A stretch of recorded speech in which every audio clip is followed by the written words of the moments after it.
All eyes on Alec as the verdict was read. A body language expert and trial consultant, Dr. Lillian Glass, with me again. We watched this man. We tried to see clues of guilt or innocence in his very emotional response when he took the witness stand. When he received that verdict, I would imagine he was in shock. First of all, it was pointed out earlier this morning, he has been in a courtroom where he helped decide someone's fate. And so no doubt when he walked out and stood up before that judge and those jurors, he already knew it was coming. Well, not necessarily. Initially, he was very, very stoic. And then you see something happen to him. When they said guilty, his head nodded a little bit. And it was like, yes, I do agree. And his body just took over and basically was nodding. What was also interesting is that the jurors were so astute, and one of them was interviewed and said he didn't seem authentic. He cried with no tears, and he just blew, quote unquote, snot out of his nose. And the public is so intelligent, and so are jurors, because they see everything with regard to body language, and it's so important. We also see something that happened when his name was mentioned, Alex Murdaugh. You saw tension in his jaw area. It's like the reality set in. Also, his color throughout the trial was very red. He was, again, the autonomic nervous system was in full gear.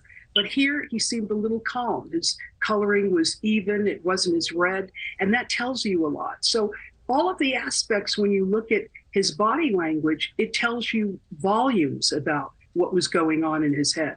I guess from my perspective, when you walk out and you know how quickly the verdict came down, less than 3 hours after those closing arguments, it would appear as though in most cases, and he would know this being an attorney, that indicates a guilty verdict. But I want to talk a little bit about how he turned around and he did catch the attention of his son, Buster, which I think any parent, any human would expect he would turn to his son in that moment.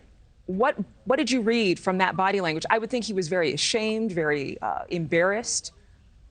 Well, absolutely. And again, he was so arrogant that he probably thought he could get away with this, and he would have. But jurors saw it differently. Buster's body language was very interesting because he did break down and show emotion. His eyes were red. He wiped his nose with his hand. You also saw him, hold his head up. His shoulders slumped. It was all the air came out of his system. And you really see a defeated son, somebody who's absolutely devastated. And I really do believe Alec thought he could get away with it, and the son probably did as well. It's just, I mean, it's not surprising, his response, losing his whole family in just a matter of a short moment of time there. Thank you very much, Lillian, for being with us as always. Thank you for watching. Go to newsnationnow.com to find NewsNation on your television provider. And don't forget to click the red subscribe button below to get more of NewsNation's fact-driven, unbiased coverage.